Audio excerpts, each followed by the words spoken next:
Hello বন্ধুরা, কেমন আছো তোমরা সবাই? আশা করি অনেক অনেক ভালোই আছো।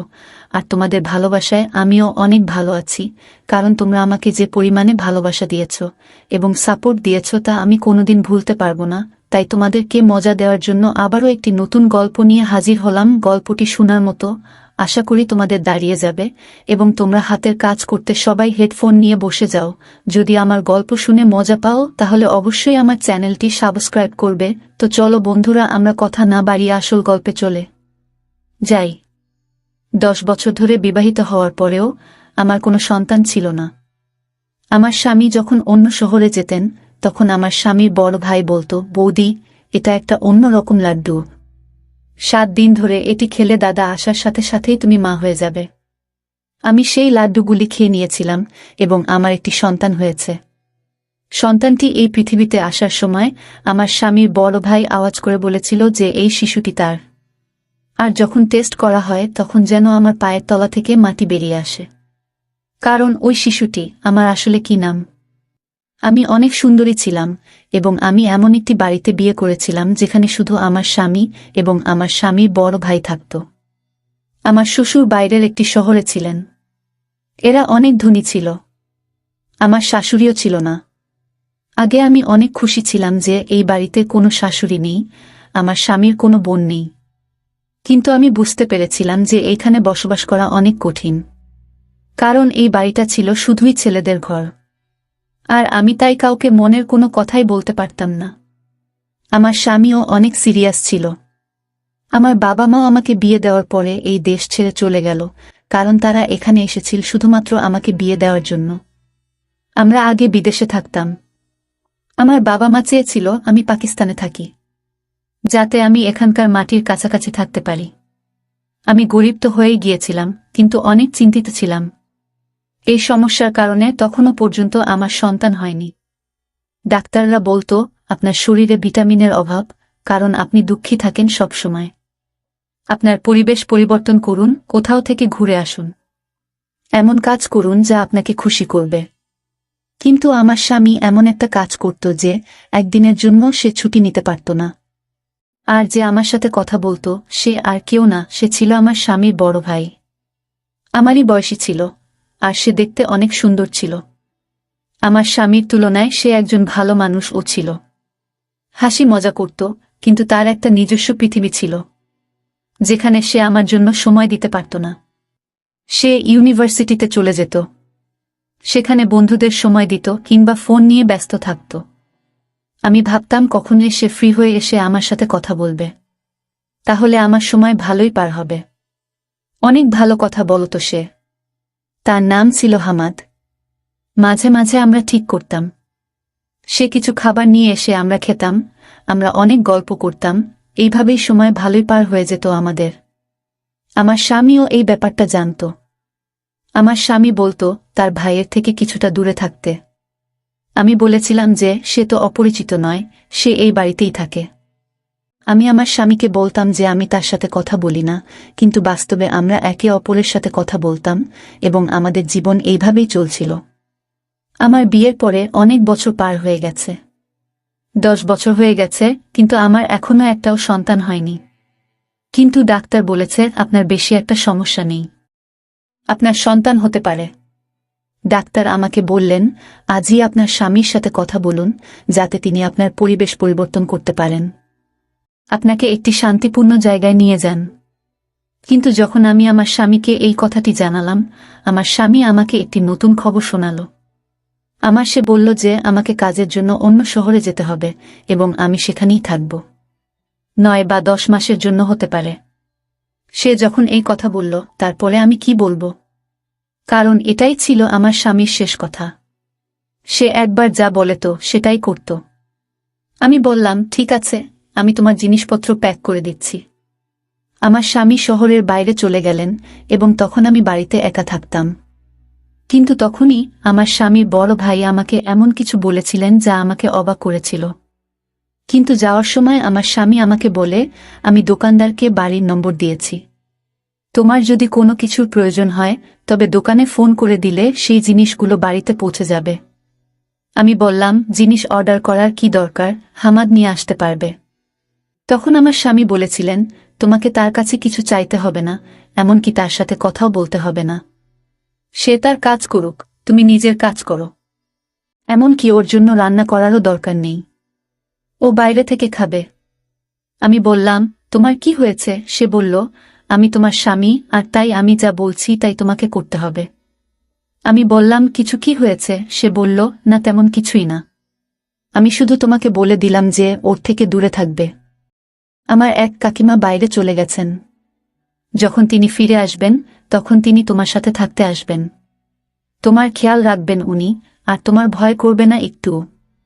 আশ্চর্য ব্যাপার হলো, আমার স্বামী চলে যাওয়ার আগে আমার স্বামীর বড় ভাইয়ের সাথে দেখাও করেনি। হয়তো ভাইদের মধ্যে কিছু রাগের কারণ ছিল, কিন্তু এমন তো কখনো হয়নি, কারণ আমার স্বামীর বড় ভাই একদিন আমার জন্য একটি লাড্ডু নিয়ে এলো। সে বলল, তুমি যদি এটি খাও তাহলে দাদা এখানে ফিরে আসার সাথে সাথে তুমি মা হতে যাবে। যদিও আমি আমার স্বামীর বড় ভাইয়ের সাথে এইসব কথা আগে কখনো বলিনি, কিন্তু আমার স্বামীর বড় ভাই ছিল অন্য রকমের। আমরা একে অপরের সাথে বন্ধুর মতো কথা বলতাম। সে বলল, অনেক দিন হয়ে গেছে, দাদা বুঝতে পারছে না। সে তোমার চিকিৎসা করায় না, আর তোমাকে কোথাও নিয়েও যায় না। কিন্তু আমি এই বাড়িতে একটি সন্তান দেখতে চাই, যাতে তোমার মুখ থেকে কষ্টের ছাপ মুছে যায়। এই জন্যই আমি এই কুরআন পড়া লাড্ডু নিয়ে এসেছি। তোমাকে 7 দিন ধরে এটি খেতে হবে, তারপরে দাদা যখন আসবে তখন সুসংবাদ পাবে। আমি আমার স্বামীর বড় ভাইকে ধন্যবাদ জানিয়েছিলাম এবং তাকে বলেছিলাম যে সে সত্যই একজন ভালো মানুষ, যে এত চিন্তা করেছিল আমার জন্য। আমি বললাম তাকে, আল্লাহ তোমাকে একটা মিষ্টি সন্তান বানিয়ে দিক। আর আমি সেই লাড্ডুটি 7 দিন ধরে প্রতিদিন খেয়েছি, এই ভেবে যে একদিন সবকিছু ঠিক হয়ে যাবে। আমার স্বামীর বড় ভাই আমাকে প্রতিদিন গল্প বলতো যে এই লাড্ডু তো অমুকও খেয়েছিল। আমি যেখান থেকে এইগুলো নিয়ে এসেছি সেখানের অনেক নাম ডাক হয়েছে। মানুষ তাদের কাছে যায় এবং তাদের সমস্যার সমাধান করিয়ে ফিরে আসে। বৌদি, তোমার সমস্যারও সমাধান হবে। আমি প্রার্থনাও করেছি, কিন্তু আমার স্বামীর বড় ভাই আমাকে বলেছিল যে তোমার স্বামীকে এই বিষয়ে কিছুই জানাতে হবে না, কারণ সে এই ধরনের জিনিসে বিশ্বাস করে না। আর যদি দাদা জানতে পারে যে এই লাড্ডুগুলো আমি তোমাকে দিয়েছি, তাহলে আমাকে শেষ করে ফেলবে। আমি তাকে বললাম যে তোমাদের মধ্যে কি কোনো ঝগড়া চলছে? সে বলল, না, কোনো ঝগড়া নেই। দাদা যেখানে গেছে আমাকেও সেখানে সে পাঠাতে চেয়েছিল, কিন্তু আমি যাইনি। সেই জন্য আমার উপর রেগে আছে। আমি বললাম যে এত ছোট ব্যাপার? তোমার দাদা তো এমনভাবে রেগেছিল যেন তোমার সাথে তার কোনো সম্পর্ক সে রাখবে না। সে বলল, হ্যাঁ, ব্যাপার এইটুকুই যে সে সাথে সাথে রেগে যায়। কিন্তু সেই দিনগুলিতে আমি আমার স্বামী বড় ভাইয়ের মধ্যে আরও একটি জিনিস লক্ষ্য করেছি, যা সে আগে কখনো করত না, আর তা হল সে এখন অনেক রাতে বাড়িতে আসে। আমি একা ছিলাম, তাই আমি ওকে বললাম তাড়াতাড়ি আসতে। আমার মনটা কেমন একটা করে, আমি ভয় পেয়ে যাই। সে বলল, বৌদি, আমি তাড়াতাড়ি আসার চেষ্টা করি, কিন্তু কাজটাই এমন যে তোমার জন্য লাড্ডু নিয়ে তবেই তো বাড়ি আসি। তার জন্য আমাকে সেখানে বসতে হয়। 7 দিন ধরে আমি সেই লাড্ডু খেয়েছি, আর অজুহাত দেখিয়ে আমি আমার স্বামীকে এখানে ডেকে নিয়েছি। ওকে বললাম যে তুমি এখানে চলে এসো, তোমার সাথে আমার জরুরি কাজ আছে। আর আমার মনও ভালো নেই, কারণ আমি একা। স্বামী বলল, ঠিক আছে, তাহলে আমি তোমাকে আমার সাথে নিয়ে আসব, কারণ আমার এখানে অনেক কাজ আছে। আমি বললাম, হ্যাঁ, তুমি আসো, আমার তোমাকে দরকার। কিন্তু স্বামী যখন এলো, আমি অবাক হয়ে দেখলাম যে সে আমার স্বামীর বড় ভাইকে একবার আদর করে ধরেনি। সে এমনভাবে পাশ দিয়ে চলে গেল যেন সেখানে কেউ বসে নেই। আমি অনেক অবাক হয়েছিলাম, কারণ আমার স্বামী আসার আগে আমার স্বামীর বড় ভাই বলছিল যে দাদা এলে অবশ্যই আমাকে ক্ষমা করবেন এবং সবকিছু ঠিক হয়ে যাবে। কিন্তু আমার স্বামী তা করেননি। আমার স্বামী আমাকে তার সাথে অন্য শহরে নিয়ে যায় এবং আমি সেখানে থাকতে শুরু করি। এখানে আমি থাকতে থাকতে মাত্র 1 মাস হলো, আর জানতে পারলাম যে আমি মা হতে চলেছি। এটা যেন শেষ পর্যায়ে কোনো মানুষ জীবন ফিরে পাচ্ছে। বিয়ের 10 বছর পরে এমন খবর পাওয়া ছোট কথা নয়। অনেক খুশি হলাম, কিন্তু আমার স্বামীর বড় ভাইয়ের দেওয়া লাড্ডুর কথাটা বলিনি। শুধু বললাম সন্তান না হওয়া পর্যন্ত আমরা একই বিছানায় থাকব। আমার স্বামীও অনেক খুশি। আমি যখন আমার স্বামীর বড় ভাইকে ফোন করলাম, তখন তার নাম্বার বন্ধ ছিল। আমি বাড়ির ফোন নাম্বারে কল করলে কাজের লোকটা ফোনটা তুলে বলল ছোট ভাই বাসায় নেই, আর ওর ফোনটা হারিয়ে গেছে। আমি আমার স্বামীর বড় ভাইকে এটা বলতে পারলাম না, কিন্তু ওর জন্য একটা মেসেজ অবশ্যই করে রাখলাম যে ও একসময় অন্তত দেখতে পাবে। আমার স্বামী বলল, তুমি কাকে মেসেজ করছো? আমি বললাম, আমার সন্তানের কাকাকে। আমার স্বামী বলল, কোনো দরকার নেই। আমি বললাম, এটা কেন বলছো? আমার স্বামী বলল যে সে ব্যবসায় অনেক ক্ষতি করেছে, তাই আমি তার সাথে সব সম্পর্ক শেষ করে দিয়েছি। তাকে তার জমির অংশ দেওয়া হয়েছে এবং এখন সে তার অংশে এখন থেকে বেঁচে থাকবে। তার সাথে আমাদের কোনো সম্পর্ক থাকবে না। আমি বলেছিলাম যে তোমার বাবা এই পৃথিবী ছেড়ে চলে যাওয়ার আগে তোমার মা বাবা তোমাকে তার দায়িত্ব দিয়েছিলেন, আর তুমি তাকে এই অবস্থাতে রেখে দিলে। তখন আমার স্বামী বলল, সে একজন প্রতারক, চোর, এবং আমি এমন মানুষের সাথে কোনো সম্পর্ক রাখতে চাই না। আমি অবশ্যই আমার স্বামীকে বলেছি যে সে অন্যায় করছে, কিন্তু আমার স্বামী বলেছেন যে আমার ক্ষেত্রে তোমার কোনো কথা বলার দরকার নেই। তুমি হলে বউ, তোমার কাজ হলো ঘর চালানো। আর হ্যাঁ, আল্লাহ তোমাকে সন্তান দিয়ে দিয়েছেন, এখন থেকে তোমার সন্তানের প্রতি মন দাও। আমি ঘরের ও ভাইয়ের ব্যাপারটা দেখব। সে আমার ভাই, তোমার ভাই নয়। যদি তোমার ভাই হতো তাহলে তুমি কথা বলতে পারতে। আমি বললাম যে সে আমার ভাইয়ের মতোই ছিল। আমি আমার স্বামীকে কি করে বলবো যে তার কারণেই আমরা সন্তানের সুখ পেতে চলেছিলাম? কিন্তু আমার স্বামীর বড় ভাই আমাকে এইসব বলতে নিষেধ করেছিলেন, তাই আমি চুপ করে রইলাম। সত্যি বলতে কি, তারপরে আমি আর সময় পাইনি আমার স্বামীর বড় ভাইকে ফোন করার বা তার সাথে কথা বলার। প্রথমত, আমার স্বামী এটা বারণ করত, এবং দ্বিতীয়ত, আমি আমার সন্তানকে কেনাকাটায় এবং খুশিতে এতটাই ব্যস্ত ছিলাম যে আমি কারো কথা ভাবিনি। তারপরে আল্লাহ আমাকে একটি সুন্দর ছোট ছেলে দিলেন। তাকে পেয়ে আমি অনেক খুশি হয়েছিলাম। আমি দিনরাত যেন তাকে নিয়ে ব্যস্ত থাকতাম। ছেলের যখন 2 মাস বয়স, তখন আমি আমার স্বামীকে বলেছিলাম যে এইবার আমরা বাড়ি ফিরে যাব, কারণ আমি এই ফ্ল্যাটে তোমাকে আর এই সন্তানকে নিয়ে আর থাকতে চাই না। এইবার আমাদের বাড়িতে থাকব। আমার স্বামী বলল যে বাড়িটা এখনো আমার, অবশ্যই আমরা সেখানে যাব, আর আমার ভাই এলে তাকে সেই বাড়িতে তার ভাগের যত টাকা হয় তত টাকা দিয়ে দেব। আমি বললাম, যা খুশি করো, কিন্তু এবার আমি ঘরে যাব। আসলে আমি আমার সন্তানকে তার প্রিয় কাকার সাথে দেখা করাতে চেয়েছিলাম, কিন্তু আমাদের বলা হয়েছিল যে বাড়ি বন্ধ আর আমার স্বামীর বড় ভাই নেই। কিন্তু বাড়ি ঢুকে মনে হলো যেন কেউ এখানে থাকছে, যেন এই বাড়িতে একজন মহিলা আছে, আর সেটা এই জন্য যে আমি জানতে পেরে গিয়েছিলাম যে বাড়ির সব কিছুই এক মহিলা ব্যবহার করত। যেন আমার সেরকমই মনে হলো, কিন্তু সেই মহিলা কে হতে পারে? আমি সেই দিকে আর মন দিলাম না। এরপর আমার স্বামীর বড় ভাই ওইখানে এলো। আমার স্বামী ও সেইখানে বসেছিল, কিন্তু তবুও আমি আমার মনটাকে ধরে রাখতে পারলাম না, আর আমার স্বামীর বড় ভাইকে বলে বসলাম যে দেখো তোমার ভাইপো। আমার স্বামীর বড় ভাই তখন বলল, না, এটা আমার ভাইপো না। ওর কথা শুনে আমি অবাক হয়ে গেলাম। আমার স্বামীও বলল, তুমি সন্তানকে ভালোবাসবে না? তুমি এত অহংকারী, এই বাড়ি থেকে বের হও। তখন আমার স্বামীর বড় ভাই বলল, আমি বললাম, এটা আমার ভাইপো নয়, কারণ সে ও আমার ছেলে। এটা শুনে আমার পায়ের নিচ থেকে মাটি সরে গেল, আর আমার স্বামীরও। সে বলল, কি রকম খারাপ কথা বলছো? কি খারাপ অভিযোগ করছো? আমার স্বামীর বড় ভাই বলল, আমি কাউকে দোষ দিচ্ছি না, এটা আমারই ছেলে, আমি প্রমাণ করতে পারবো। একথা শুনে আমার পায়ের নিচ থেকে মাটি সরে গেল। আমি তাকে বললাম, তুমি কিসব বলছো?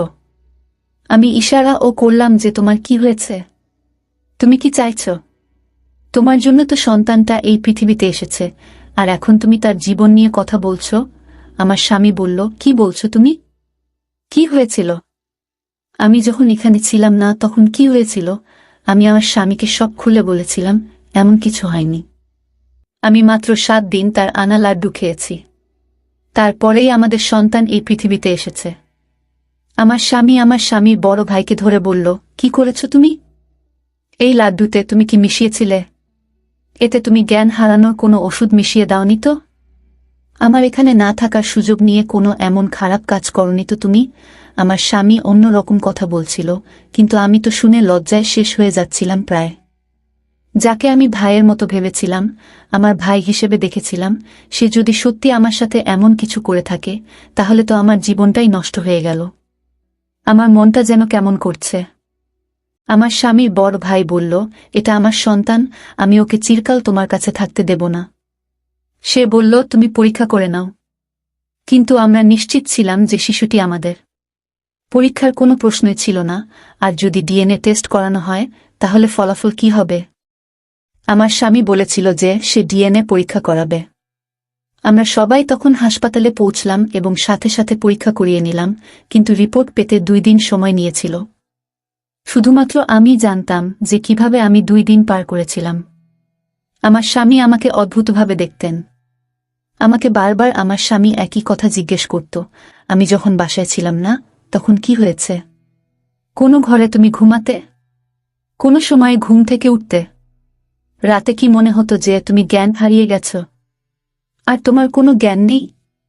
তুমি কি ঘুমের সময় ঘরের দরজা ভিতর থেকে তালা দিতে? আমি আমার স্বামীর প্রশ্নে বিরক্ত হলাম। আমি তাকে বললাম, আমি এমন কিছুই করিনি। কিন্তু ততক্ষণে রিপোর্ট হাতে এসেছে। যখন রিপোর্টের খাম খুলে ফলাফল দেখা গেল, রিপোর্টটি আমার স্বামীর হাত থেকে পড়ে যায়। কারণ রিপোর্ট অনুযায়ী এই শিশুটি আমার স্বামীর নয়, আমার স্বামীর বড় ভাইয়ের।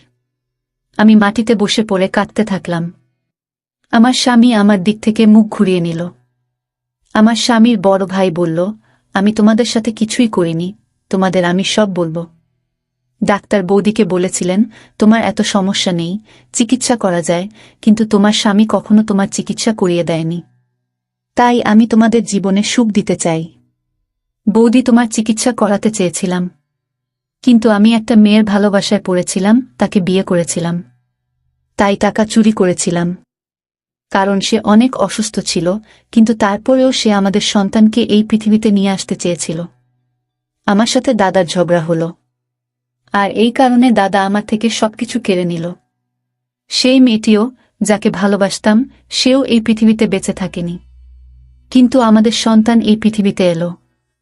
এবং সেদিনই জানতে পারলাম, বৌদি, তুমি একটি মৃত সন্তানের জন্ম দিয়েছিলে, তোমার সন্তান এই পৃথিবীতে আসার আগেই মৃত্যুবরণ করেছে। লাড্ডু জিনিসটা ছিল একটা অজুহাত। তোমাকে ওই লাড্ডুতে ওষুধ মেশায় দিতাম। ওই ওষুধটা অনেক স্পেশাল ছিল, আর অনেক দূর থেকে আনা হয়েছিল। আর আমি নিশ্চিত ছিলাম এটা অবশ্যই একটা প্রভাব ফেলবে, আর সেটাই হয়েছে। তুমি এটাকে ভাগ্য বলো বা যাই বলো। তুমি সন্তান তো পেয়েছিলে, কিন্তু তোমার সন্তান ছিল অনেক দুর্বল। পৃথিবীতে আসার সাথে সাথেই সে এই পৃথিবী ছেড়ে চলে গেল। আমি ওই মতো শিশুটির জায়গায় আমার সন্তানকে রাখলাম, কারণ আমি তোমার ভালো চেয়েছিলাম। আমি এই উপকারটা শুধু তোমার জন্য করছিলাম বৌদি, তোমার স্বামীর জন্য নয়। ঠিক তখন জানতে পারলাম যে তোমার স্বামী আমার প্রতি কোনো উপকার তো করেইনি, তার উপর আমাকে সম্পত্তি থেকে সম্পূর্ণভাবে বের করে দিয়েছে। তাই প্রতিশোধে শেষ হয়ে যাচ্ছে, আমি তোমার কাছ থেকে আমার সন্তানকে কেড়ে নিতে এসেছি। আমি আমার সন্তানকে ছাড়া বাঁচতে পারবো না, কারণ এখন আমার সবই আছে। তোমার স্বামী তার নিজের নামে সব নিয়ে নিয়েছে। আমার স্বামীর বড় ভাইয়ের চোখে পানি ছিল, সে অনেক কাঁদছিল। আমি তাকে বললাম যে আমিও একে ছাড়া বাঁচতে পারবো না। আমি আমার স্বামীর বড় ভাইয়ের পায়ের কাছে বসলাম এবং তাকে বললাম যে তুমি সবসময় আমাকে সাহায্য করেছ। এই শিশুটিকে আমাকে দাও, আমি তাকে আমার সন্তান মনে করেছি। আমি তাকে 3 মাস ধরে মানুষ করছি। তুমি আমার অনেক উপকার করেছ। আমি যদি জানতে পারতাম যে আমার সন্তান পৃথিবী ছেড়ে চলে গেছে, আমার কোল খালি থাকলে আমি ঘটনাস্থলেই শেষ হয়ে যেতাম। তার এই পৃথিবী ছেড়ে চলে যাওয়াতে আজও আমি দুঃখিত, কিন্তু এই সন্তানটা আমার হাতে আছে। তাই আমি বেঁচে থাকার কথা ভাবছি। আমি আমার স্বামীকে বললাম, তুমি কেন এমন করলে? তাকে ক্ষমা করে দাও। সে যা করেছে ভালোবাসার জন্য করেছে। তুমি সবসময় তোমার কাজে ব্যস্ত ছিলে। তুমি কখনো আমার দিকে তাকাওনি, আমার চিকিৎসাও করাওনি। তোমার ভাই আমার সাথে সবসময় ভালোই করেছে, কিন্তু সে তো চাইলে আমার সাথে খারাপও করতে পারত। তুমি যা আশা করছিলে, কিন্তু তবুও সে আমার সম্মান রক্ষা করেছে। আমার জন্যই সে এইসব করেছে। এমনকি আমাকে তার সন্তানও দিয়েছে। আমার স্বামী বলেছিল, তুমি তোমার সন্তান আমাদের দিয়েছ, তাহলে আমি কেন তোমাকে অধিকার দিতে পারবো না? তুমি যা চাও আমি তোমাকে দেব, কিন্তু আমার একটা শর্ত আছে। আমার এবং আমার স্বামীর বড় ভাইয়ের মুখ লাল হয়ে গেল। আমার স্বামী আবার এমন কথা বলছেন। আমরা অবাক হয়ে গেলাম। তিনি বললেন, শর্ত হলো তোমাকে সারা জীবন আমাদের সাথে থাকতে হবে, যাতে তুমি তোমার সন্তানের সাথে থাকতে পারো আর আমি আমার ভাইয়ের সাথে। আমাদের চোখে পানি এসে গেল। আমরা কাঁদতে থাকলাম। সন্তানটাকে আমার স্বামীর বড় ভাইয়ের দিকে এগিয়ে দিয়ে বলল, এখন থেকে বৌদি এই সন্তানের মা, তুমি আর আমি তার কাকা। সে যেন কখনই না জানে যে আমি তার বাবা, তার মা এই পৃথিবীতে নেই। আমি তাকে ধন্যবাদ জানালাম এবং সেই শিশুটিকে ধরলাম যে সে আমার নিজের সন্তান। 4 বছর হয়ে গেছে। আমার ছেলে 4 বছর বয়সী, অনেক খুশি। সে আমার স্বামীকে বাবা ডাকে এবং আমার স্বামীর বড় ভাইকে কাকা বলে।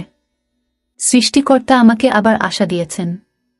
আমি অনেক খুশি এবং আমাদের জীবনে অনেক ভালো খবর এসেছে যে আমরা আজ সন্ধ্যায় আমার স্বামীর বড় ভাইয়ের জন্য মেয়ে দেখতে যাচ্ছি। সে বলেছে যে সে যে কোনো মেয়েকে বিয়ে করতে রাজি। আমি চাই সে নতুন করে তার জীবন শুরু করুক। আমরা একটি বাড়িতে থাকি এবং সম্পত্তি আমাদের সকলের। এটি ছিল আমাদের আজকের গল্প। বন্ধুরা, আজকের ভিডিওটা এখানেই শেষ করলাম। অনেক কষ্ট করে ভিডিওটি আপনাদের জন্য বানিয়েছি। যদি ভিডিওটি আপনাদের ভালো লেগে থাকে তাহলে একটা লাইক করবেন এবং চ্যানেলটি অবশ্যই সাবস্ক্রাইব করবেন। এই আশা ব্যক্ত রেখে আপনাদের কাছ থেকে বিদায় নিচ্ছি আমি।